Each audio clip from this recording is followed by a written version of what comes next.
What up, y'all? I'm Steve with Elev8, and we got a super killer Elev8 tonight with Byron Keirnan. Super excited to hang out with this guy. I got to meet him way back and had to jog my memory a little bit, but I'm super excited to do this thing. Really quickly, I want to say I need your help. We're looking for brand ambassadors. You can be an Elev8 doll or an Elev8 gent. And it's really awesome, cool program. And you get to earn credits as well as build Elev8 with us, and hopefully share interviews like this with Byron to the world so we can expand our entire reach. Also, we have a really awesome 501c3 called Elev8 Veterans. Check it out. You get to help veterans who made the choice to help us out. It's a really cool program where we get to help with alternative therapies and other things like that. Anyways, let's get into this Elev8. Welcome to Elev8. We got Byron Keirnan here today, and thank you so much for joining, man. Howdy. Did I say your last name right? Yeah. Perfect. All right. So my first question is, man, how did you get into this crazy game of glass blowing? Well, I graduated high school in 2009, and I thought I was going to be a welder, machinist. That's what I did in high school, and I wasn't aware of glass blowing being a thing that people could do for a career or a living. And I collected glass in high school, and I'd visited a glass shop and kind of seen a few creative designs and was asking some questions about it. I seen like some mushroom implosion marbles, and I'm like, whoa, that's like a real mushroom inside there. How does it look so real? And they explaining to me that the colors, just kind of make it look real. And just one thing led to another, just asking questions about like, this is something people do. And I just went all into it, invested everything I had, and just continually for the past, I guess, going on 12 years, just been experimenting and trying different things. Do you feel it was the right decision for you? Oh yeah, most certainly. Yeah, it's I couldn't imagine doing anything else. It's limited to my imagination, so it really allows me to keep the creativity and ideas. I mean, pretty much go in any direction. I'm limited by, I guess, my own ideas, Right. Yeah, that's really awesome, man. And so going into, it looked like you were talking about welding. That's another thing of like, I guess, molten hotness. Have you always been attracted to glass, or I guess more so fire? Yeah, the heat is definitely a fun thing for me. I think mostly attracted to constructing things, and I guess putting things together that work in a certain way that people can use for a benefit for themselves or for a job or a project. So just, I guess my main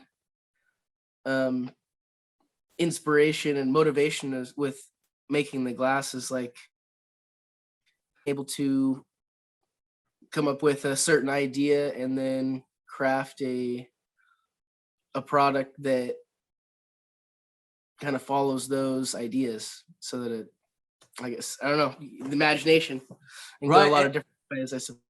And that takes a while too, because as you develop the imagination, your skills lag the imagination. So that takes time to build that up and then expand on your imagination.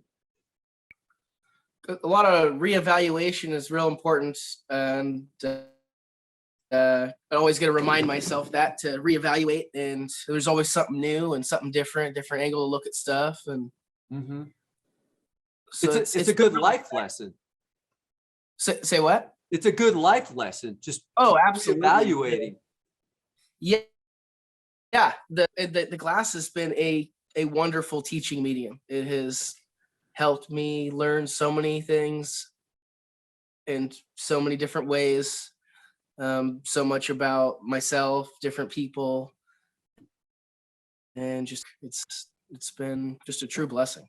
Yeah, I agree. It's it's really helps like mentally and helps to deal with a lot of problems because you face them in glass. The challenges are crazy, and real life challenges, while complicated, not any more complicated. It's just another challenge. Yeah, you just gotta deal with it. Yeah, Work with it. Keep moving. And it might not come out exactly how you like it, so you can keep trying it. And like that's the beauty of life. We're not limited in one try at it. And glasses like that, it might break on you, but you can try it again. It's amazing. Yeah. And so you said you started in 2009 blowing glass now? Yes. Right on, man. Yeah, that's a minute. So that's 12 years into the game. That's you've seen some great changes in this thing then. Yeah, I was just thinking about it just yesterday and the day before about like how when I got into it, it was right before the oil craze was really popping off, and it was like people were still making spoon pipes and a lot more I guess pre dab seed, and so I was able to learn fundamentals that a lot of the newer glass blowers that they've started in the past 6-7 years wouldn't apply themselves to, because they're more interested to make rigs or something right off the bat.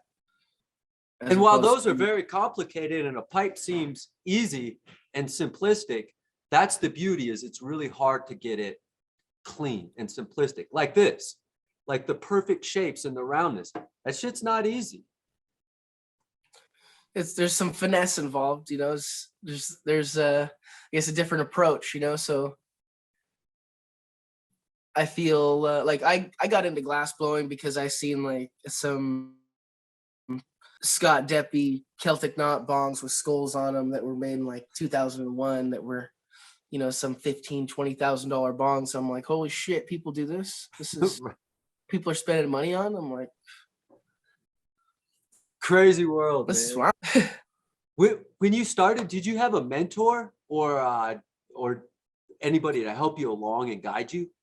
When I first decided I was going to get into it, I didn't have anybody that I specifically I knew some glass artists from local glass shops that I knew their work and was very inspired by them, but pretty much invested to get my first stuff by myself. And then shortly after I started, about the Eugene Glass School and a flame off that they were doing. Wow. It was not long after I started, and I was 17 at the time, and went down there and met all these local Pacific Northwest glass blowers, Sebastian, Ham, Mike Philpott, a bunch of basically the locals to Oregon and Washington, and got back to Portland, or just across the river from Portland, and I was like, I need some raw materials. Who do I call? I had this stack of business cards of all these different people, and I called this guy Sebastian Seabass, and one of the original guys who inspired me with his designs. And I had some friends from high school that had some of his pieces, and so I was like, damn, I'll call this guy up and see what's up. And he kind of took me under his wing and introduced me to the place to get materials right in Portland. And he showed me the basically fundamentals, pulling points and inside out, laying stringers, and stacking solid color, marble working. He definitely taught me a lot of my fundamentals in the beginning. Hell yeah. And I'm still learning from him today. Right. I mean, it's been off and on, but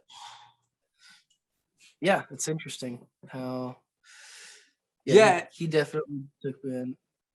It's really neat how you went in there, you right out of high school, you're like, this is what I want to do. And then you went out and collected all that networking, the cards, and just went for it. Yeah, you got to make the moves. I was going through high school. I'm like, what am I going to do for a living? What am I going to do for a living? what am I gonna do? And then I'm like, oh shit, glass blowing. This is something you can do. And So that's really neat. You chose glass everybody that blowing. It's really neat you chose glass blowing, but you also looked at other trades like welding. Why did you go? I'm gonna say, why did you go for more of a trade side rather than the college side? Because I really love it. That's the same way I went down.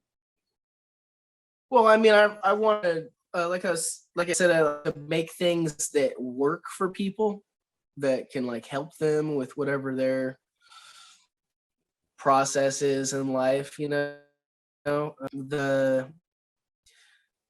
if there's a reason to go to school to learn a specific technology or to absorb a certain type of knowledge, maybe it's necessary. But if you can just go right in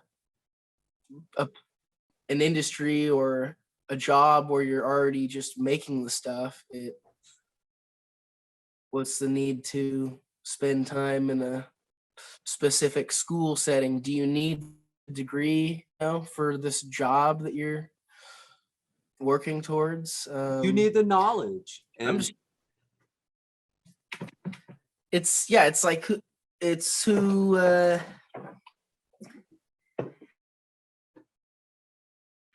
kind of interesting how like I have 2 younger brothers. They went to college for their jobs, and it was just something for me. It was just like I could have gone to school. I did some classes at the glass school, right. but other classes or other things that just didn't really seem to apply to the things that I was inspired to make. I've seen people making these $15,000-$20,000 bongs. Do I need to go to college? That? No, you need to get the skills. Yeah, you gotta apply yourself. Just spending time in the studio on the torch. Yeah, breaking stuff. Trying stuff, screwing it up. Living the life. That's what life is about. Fucking shit up and doing better next time. So, hell yeah. Yeah. That's really neat, man. What is your preferred style or technique that you really love?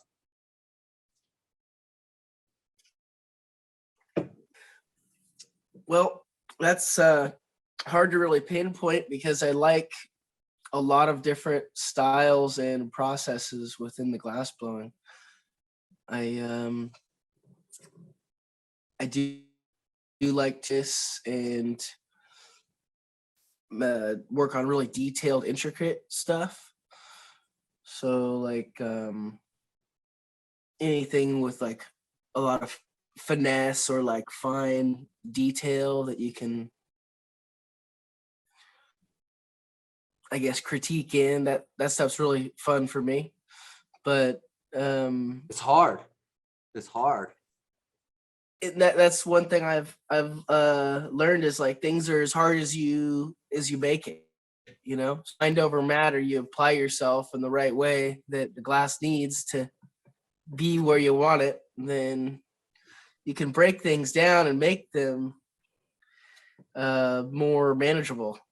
But I guess I do like making like the flips, Celtic knot designs, and like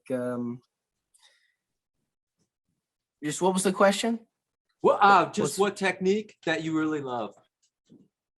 I love making millies. Yeah, because you could can make a nice large image and pull it down and have a bunch that you can break down into a lot of different and share it with other artists. You can use it on my own pieces in a bunch of different ways, and they last forever, and you can use them throughout your career. 10,000 year life expectancy. It's gonna be around, so it is one of my favorite techniques for sure, because if you do it right, it's gonna be. I mean, if you do it right, you do it wrong, whatever, it's gonna be there. So it's motivating to do the best job. It's gonna be around. Yeah. So you obviously like the heat, because millies are no joke when it comes to heat. Yeah. I don't mind the heat. Definitely don't want to be restricted with the heat. Hell yeah. Have you had any periods in your career where you had like a big like change in the products you're making? I know you started out early in just pipes, and then maybe when rigs came along, you just abandoned pipes, or Um,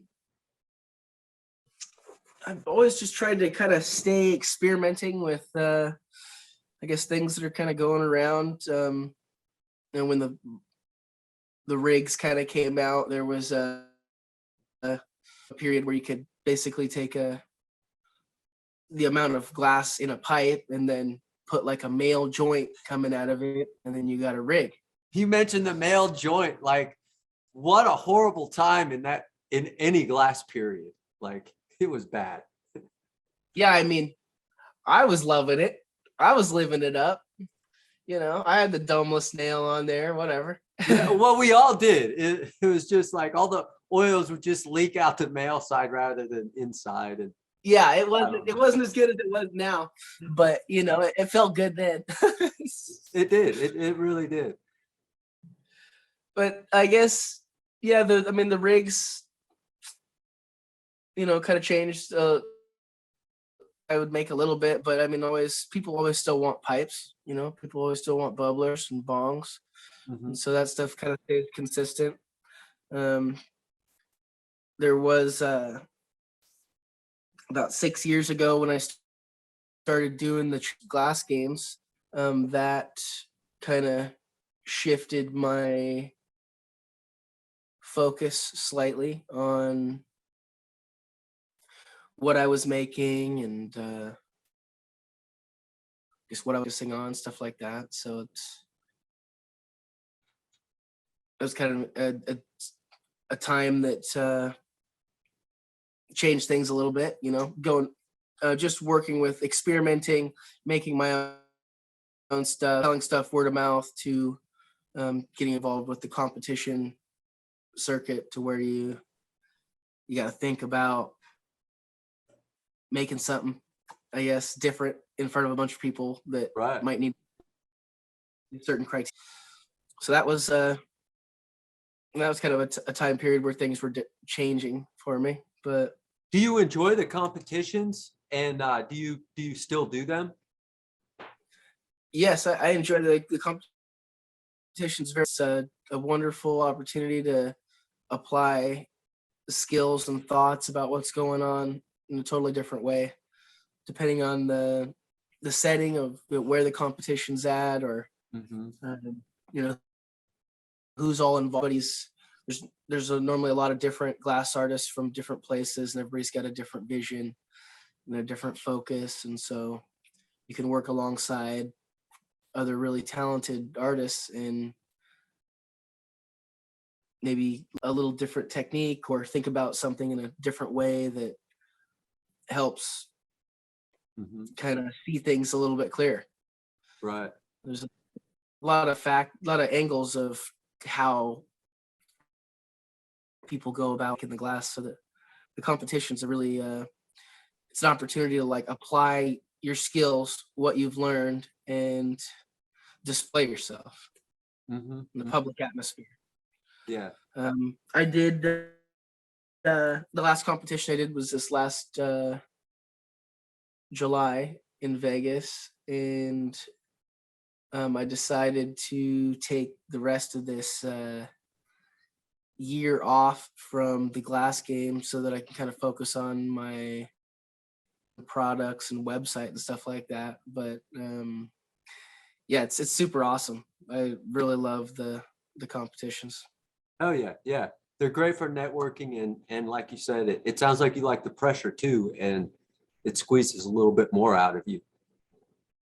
Yeah, it gives me an opportunity to really apply myself and like show myself and other people what I've been doing and what I'm capable of. Yep. Oh yeah, that's good stuff. What are your favorite items to blow? Pipes, pendants, rigs? Ooh, pipe pendants. I mean, or anything else that you just love? I like all the stuff, you know, like pendants are nice because they don't really necessarily apply to the pipe smoker, you know, someone who's smoking, they can wear it in different places where you might not be lighting up a pipe. But some people don't smoke pipes, you know, and they want a rig. So I've really enjoyed making all different types of glass. It's really Sounds like if just you're make on fun. the torch, you're a happy guy. Yeah, I like to make things for people that make them happy too, you know. And so as long as I can use my imagination, creative, apply the skills to make something that looks really attractive to the eye, then you know, rock and roll, keep moving, making stuff. Hell yeah. Hell yeah. Yeah, What is your favorite? specific Oh, sorry. pendants. I was saying I don't really have a specifics between pendants, rigs, and pipes. You know, I just like to It sounds like you like making smiles too. Getting those make smiles from smiles. people. Yes. Big, yeah, I like making smiles. Yeah, yeah. I just talked to somebody else, and you know, and that was their thing too. Just smiles. I think that's an artist thing. Is like, can I get you to smile or an emotion? I guess, but smiles are the best. So Yeah, it really is. That's one thing I really enjoyed making is the terp pearls. Being able to use my millies to make all these terp pearls, and they got these tiny little images that are, you know, too intimidating for a newer collector. You know, somebody who's got a small collection to acquire, but they can have really fine detail in there, and it gives them a smile. You know, they're excited. yeah, win-win, man, win-win. Do you have a favorite color to work with? What's that? Do you have a favorite color to work with? Color to work with. I mean, I like working them all. Honestly, I don't like to be particular to any specific color. Star colors. I'm a big fan of North Star. I agree. It's my favorite, but I like them all. I like, you know, Troutman, Glass Alchemy. Everybody has their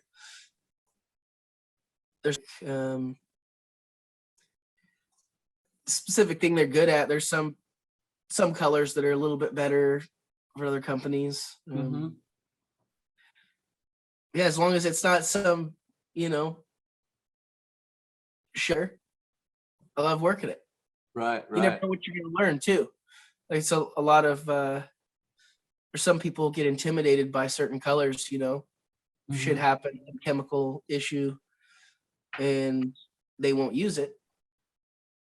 I found that you can just experiment with stuff enough, and you can really push the envelope on what works and what doesn't. Right, like, you know, unobtainium is notoriously for being like one of the least favorite colors.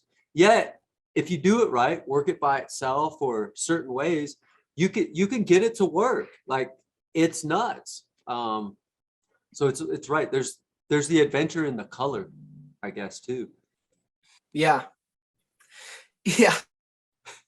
Yeah. I don't know how many times I've spent days on a piece and put it in the kiln, everything was cool, then come back the next morning and it's just shattered.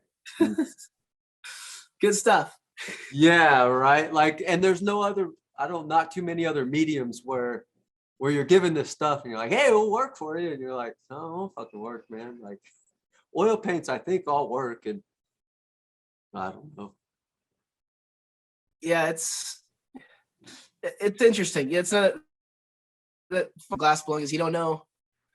You can't count your eggs till they're hatched, you know? So you could be spending all this time and all this effort on some crazy ass piece, and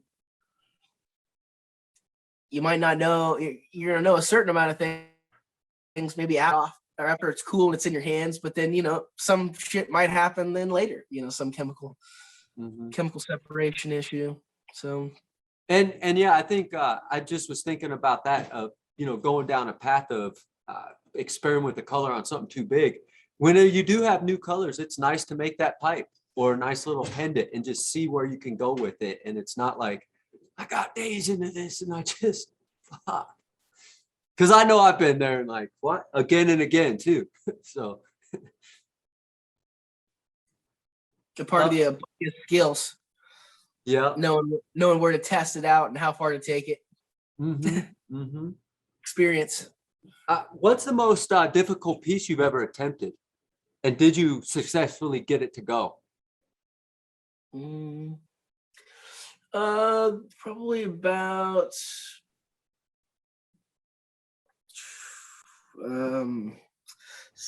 4 years ago, I think, at Champs Glass. I made this world globe sculpture that had dichro continents that I cut out of sheet dichro, and basically was sitting on a stand. So the globe spun, and then it also had an alien in a spaceship with a galaxy on top of the Earth that spun on top of that. Oh, wow. And crazy shit. I forgot what the theme was that year, but it was out of this world, it sounds like. Yeah, out of this world, I think. Or wait a minute, I don't know if that was it was something like that though. There was out of this world category this last competition, but this was during the Masters, so it was 2 7-hour days. But yeah, I basically globe and then get it to balance on the stand, and then also have this alien spaceship bouncing on top, and that came down to the last second. Yeah, like the Cooking with Ramsay programs. That would have been great to film it and see the pressure on you and stuff. Well, it's actually Torch Talk did some pretty good coverage of it. If you look up my name on YouTube, nice, covered it, and they did a pretty good coverage of the whole or most of the assembly of it. So hell yeah, yeah. Those guys are really good at getting footage and sharing it. Yeah, I'm really thankful for those guys. They come in clutch. Absolutely, it's a great place to get knowledge too. So, do you get to collaborate often? Yeah. I mean, as much as I allow myself to, pretty much just kind of word of mouth. Just I'll run into some friends in the industry, and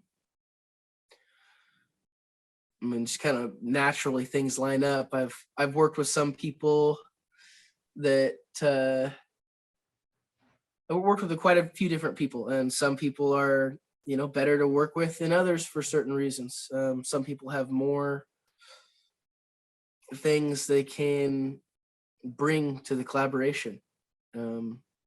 Right. There's different skill sets, and having them all line up at the same time. Egos, having those line up at the same time with the skill sets. There really is a lot to it. Yeah, it's real interesting dynamic of the whole glassworking. Yes, everybody's got a different vision and a different thought of how things come together. I've noticed some collaborations are like, it's like a class. Like one person's teaching a class as part of the collaboration, and the other person's got a lot of the knowledge, and I don't know. It's interesting. Interesting how it goes. But yeah, the collaborations are really fun because, like the competition situation, you're able to see a different view and a different, just a different side of things. If you're able to be open-minded enough to see that or hear those things, Yep, and that's a good thing about any collaboration, going more open-minded into it, because you never know what to expect, and a lot of times they can turn out really great, though. Absolutely. Yeah. Yeah, you never know what you're going to learn, and yeah, if you allow yourself the opportunity for anything to happen, then Anything can happen. yeah. Do you consume cannabis yourself? Yeah. Oh yeah.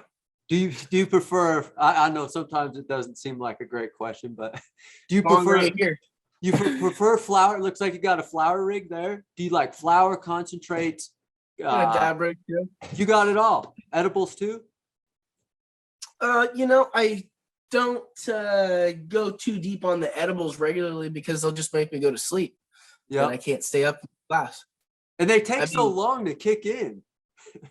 Yeah, I mean, it's edibles I tend to stay away from. I enjoy them very much, but when I'm in my most productive state, I can't really be consuming edibles. I'll be all wanting to go to sleep, drowsed out.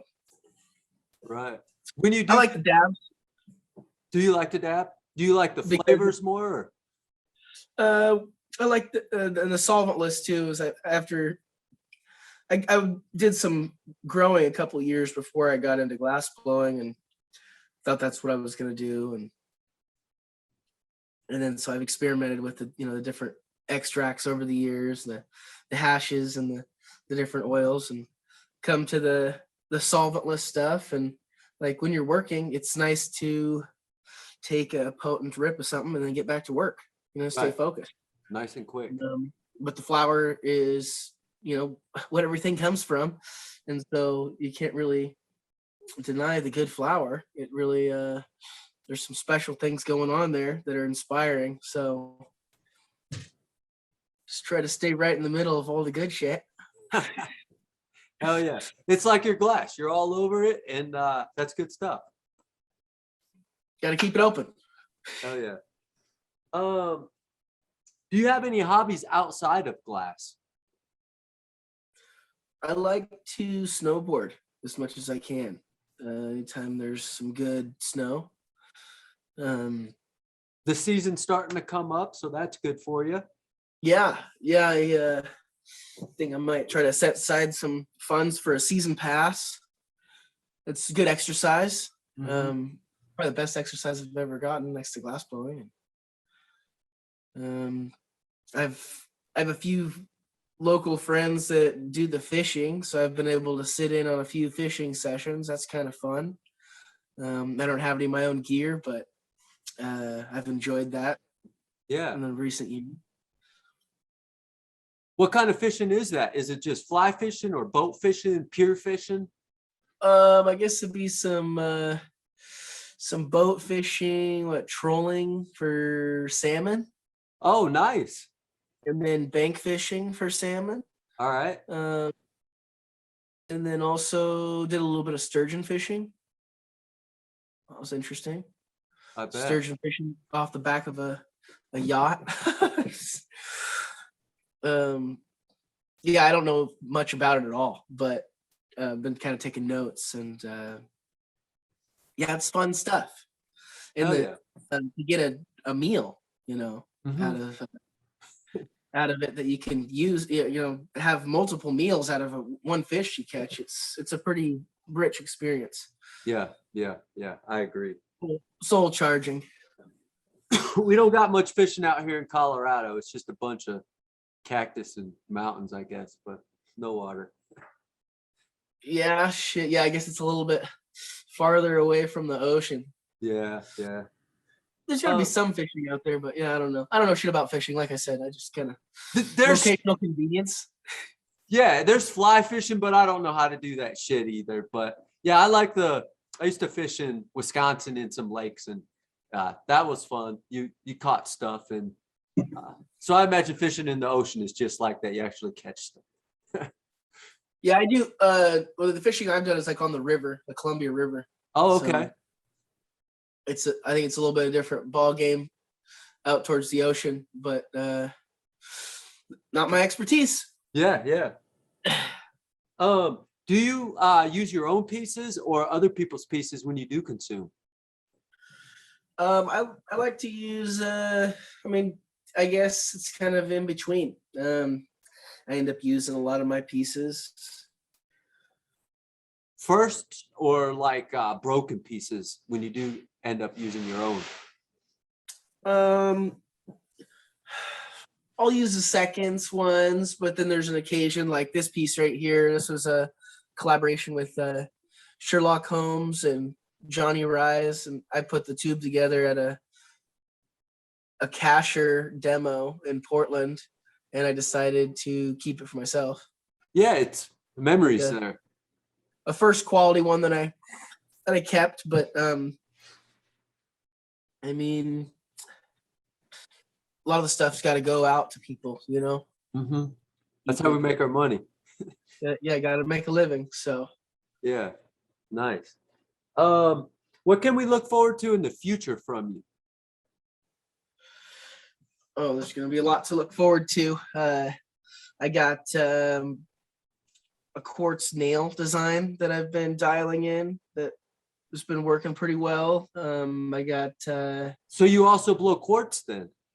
Yeah, a little bit of quartz. Member of the American Scientific Glassblowing Society for the past the 8 years or so. And man, that's really awesome. Those guys are a lot of fun. I got really blessed, and they came down to our studio to do some glass blowing stuff, and then it was probably like 4 years ago they did a demo here in the Springs, and Chris Hurley came down there, and yeah, that glass blowing society is a really neat group of people. Yeah, I seen you guys there. I think Chris and I were in the competition together. Oh, so you were there too then? Or we were next to each other. No, we were in the competition together, but we were like, I got second or some shit. Yeah, I'm really a hermit and scared, so I probably didn't say hi and anything. I was all like hermited out, but that was cool, man. That was a good time. Yeah, that's an amazing group of people, and how they, you know, the knowledge that they have and how they apply it is much different than the people that are in the pipe scene. You know, they're not all oil this, hype that. It's, you know, we're talking about focused on knowledge and process, and they're pros. How shit's done. Right. Man, that was really cool. What a small world. My world got smaller. I didn't realize that we bumped into each other in the past. That's awesome. Oh yeah, come on, man. You don't remember you hooking up the kiln? Oh yeah. Yeah, breaking. Yeah, I was right there. Hell yeah. Do you find that you still have the same love and passion today as you did 12 years ago? Yes, I do. Nice. Yes. There's definitely been moments where I've hung out around some folks who I thought might have been helpful to me, or, you know, in my pursuit to be a quality glass blower. And, you know, I've found over time that there's certain people that aren't really there to elevate your skills, and they're not really considering your best interests when it comes to doing the best you can do with this glass medium. Mm-hmm. So I think that's true for just people out there. Yeah, it's, I mean, it could be with anything. But yes, I'm still as passionate and inspired and driven as I was when I started, but there definitely has been moments where, depending on where my focus was or who I was hanging around, it might not have been as strong. So something I definitely practice and discipline myself with to make sure I'm spending, you know, the right time around the right people, and so I can stay maximum motivated, stay at 110%, where I can be applying myself all the way and still developing. Right. And environment, you know, that's, I think is what you're pointing out there, is that environment is so important. We're a product of our environments. You can have genetics of one thing or whatever, but you're really going to be formed by your environment. And you get to, in this crazy world, right? you get to create your environment. You get to choose the people that you allow into your life. And yeah, you create your whole future and your whole now. And yeah, it can make the difference night and day. Mm-hmm. Mm-hmm. You know, you're gonna be getting all your pieces to the right people, or you're gonna be making a bunch of cool shit that nobody ever gets to see. Right. I mean, it's pretty neat. Yeah, we're It really limited is. by ourself and our environments. Right. Do you have any shout outs, or did we miss anything that you want to add to this?